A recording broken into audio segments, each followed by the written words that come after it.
everyone, this is Tamara, your courtroom companion. This is the channel where we talk about family court, custody, and narcissism. Have you ever felt that the narcissist in your life lives with a double standard around money and finances? Does any of this sound familiar?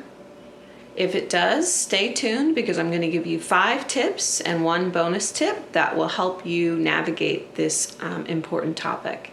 Also, at the end of this video, I'm going to share with you a personal story, as I like to do from time to time, to kind of give you like a picture of what narcissistic behavior looks like so that you can recognize it in your own life. As always, what I express here is just my own personal opinions, thoughts, and feelings around these topics. I'm not a mental health therapist, nor am I an attorney, so don't take this as professional advice, but just information that I've learned along the way to help others. And as a reminder, hit that subscribe button and that bell notification below so that you can be notified when I upload my content. So yes, narcissists definitely live by a double standard when we're talking about money and finances. What is good for the goose is definitely not good for the gander, as they say. If you are married to a narcissist or you live with a narcissist, I can guarantee you 100% of the time that you fight about money, especially if your finances are intermingled. And likely those fights center around this double standard that we're going to expose here today. So the narcissist spends money the way that they want to and then criticizes you for the way that you spend money. And a lot of the times narcissists, if you're living with one, will criticize you for actually spending money on yourself most of all. They will be very critical of the way that you spend money, maybe on hair appointments or clothes or a car that you like. They're going to criticize the way that you spend money, but on the other hand, they spend money frivolously on those same items for themselves. You've probably heard from the narcissist that you live with that the money that you spend on your personal care, your personal hygiene is frivolous. And more importantly, that the money you spend on yourself is not needed. That's a famous thing that they like to do or like to say to someone in their life that's spending money, is that it's not needed. You know, especially if you're trying to groom yourself or something like that. You've probably heard from your narcissist that you don't manage money well. You may have even been told by your narcissist that you're a horrible money manager, while that same narcissist is spending money on addictions or spending money on prostitutes or spending money on gaming devices or, you know, large sums of money in areas where they can't even be touched. In other words, if you try to expose that and say, well, you're spending money on traveling or whatever, the narcissist will shoot you down and justify exactly what they spend their money on. I can almost guarantee that some of the fights that you've had with your narcissist around money is you trying to expose this double standard that they live by with money and finances. And in some cases, your narcissist probably really outspends you in terms of the finances in the home. The narcissist may even have an addiction like smoking or drinking or gambling. Isn't that the pot calling the kettle black? That they're telling you that you're horrible with money, but actually their addiction is around money. And yet the narcissist has the audacity to talk about the way that you spend money on your personal care or hobbies that you enjoy. You may have even tried to show your narcissist how good you are with money. Perhaps you've shown them how you balance the checkbook or how you try to budget around, family items that you have to buy or even groceries like coupon cutting. You can show the narcissist just what you've been doing just to prove that what the narcissist is saying about your personal financial management is on par, and that is good. Does any of this sound familiar to you? Does this double standard sound familiar to you with the narcissist in your life? Are you constantly being told that you're a horrible money manager or that you spend frivolously, yet the narcissist is in many cases outspending you on way more frivolous items? Does that ring true for you? Well, I want to share a few tips, 5 specific tips that I think will help you to navigate this toxic topic with a narcissist. Tip number 1, understand and breathe this in, that talking with a narcissist about money and finances is pointless. It's pointless. A narcissist will never understand your position. They will never look at what you're saying as valid, and nor do they care to. If they actually cared about what you had to say about finances, then they wouldn't be a narcissist. They will never acknowledge wrongdoing. They will never acknowledge that they need to change. They will never acknowledge that you actually are a good money manager. And by not admitting wrong in their eyes. They are remaining perfect in their eyes. They actually think they are perfect, literally.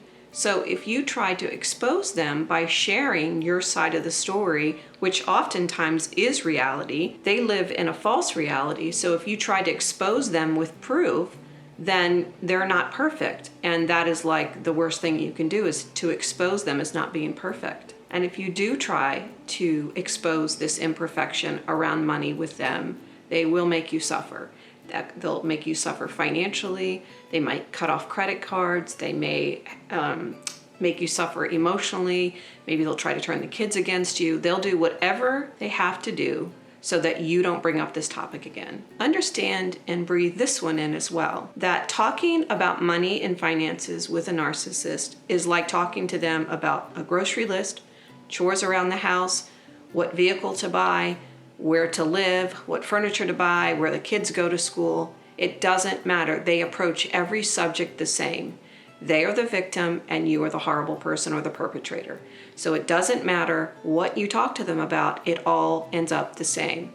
They do circular conversations, they do gaslighting, they lie. It's all the same. So just understand that this is no different. Just because it's money and that's kind of what drives people and that's how you pay for your living expenses, it's not like that is given any more importance to a narcissist. It's all the same. They do the same kind of conversations around any topic. Tip number 3 is just stop discussing finances with the narcissist in your life. We've already discussed that narcissists will never acknowledge wrongdoing. We've already discussed that they will never see your position as valid or fair or enlightening in some way. It's just best that you don't discuss finances with them, because it ends the same way every other conversation with them ends, which is filled with pathological lying, blaming, finger pointing. It's just a bad road to go down. So tip number 3 is just don't discuss finances with the narcissist wherever possible. And tip number 4 is to separate your finances wherever possible. Now I realize if you're married to a narcissist, this is harder to do, but you can start small. You can open up your own checking account, get a credit card in just your name, start to really separate wherever possible, because narcissists will always find a way to make you feel horrible about the money that you're spending. So if you have your own money and your own credit card, you don't have to share it with them. So separate your finances wherever possible and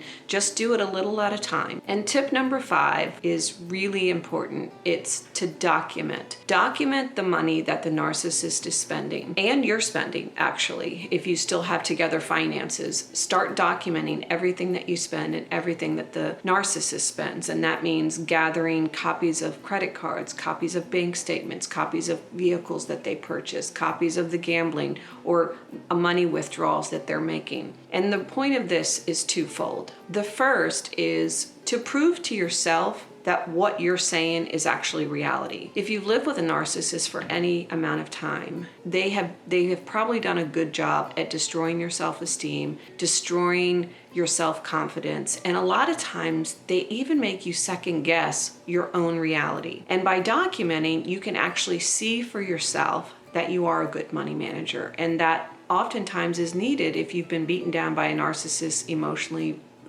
physically, emotionally, spiritually, or what have you. That documentation will serve you well to really help you believe what is reality. And the second reason to document is if you ever leave the narcissist and you have to go to court against a narcissist, your documentation game will be strong. You will have already done a good deal of homework around the financial area. And especially if you're married to a narcissist and have to go to divorce and custody, you can show exactly how much money this narcissist makes, how much money he spends, if there's any addictions involved, maybe porno sites perhaps that he's got credit card payment going to. You can have all this documentation ready on hand for when you actually go through that divorce. And one bonus tip that I want to give to you is once you've gathered this documentation, I recommend scanning and emailing it to 2 different email addresses. If the narcissist finds the paper copies that you've collected, then they'll burn them or tear them up or shred them or something like that. But if you've emailed them to 2 different email addresses, then you're pretty safe to have that collection. Even if he finds one electronic copy of it, you'll have the other one. And I would even recommend that second email go to a friend that you really trust. so that you will have that documentation in case a narcissist finds that other electronic copy. Now I'm going to share with you a personal story from my own journey around narcissism and money.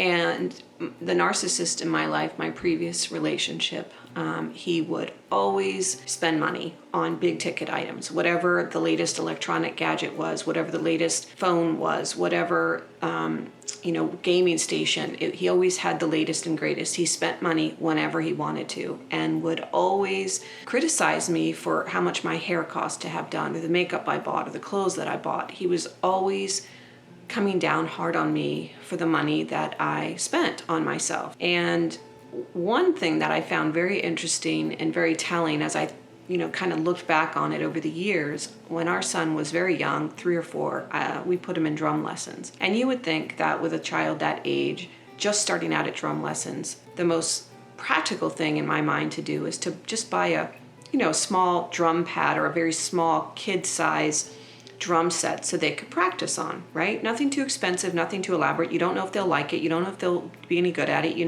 don't know if they'll want to continue it. So it's just kind of like a starter thing. Nope, that's not what my ex did. My ex went out and bought him a professional drum set. I think it was $700 or $800, something like that. Yet every month I would get harassed about the money I spent having my hair done or my nails done. And so that's just kind of how narcissists roll. They just constantly point the finger and blame and make you out to be a horrible person for spending money on yourself, but yet will spend $700 or $800 on a drum set for a 3-year-old. Ludicrous, right? That's what happened. And so when I tried to discuss it with him, of course, it went nowhere, and it's pointless to have it because he's going to justify his expense, because that's what they do. They justify their behavior. So if you found this video helpful, I'd really appreciate it if you give it a thumbs up or a like. I'd really appreciate it. It helps out the channel quite a bit. And if you thought this video was helpful, I'm going to link one above, which are it's how to leave a narcissist permanently. I think you'll need that if you're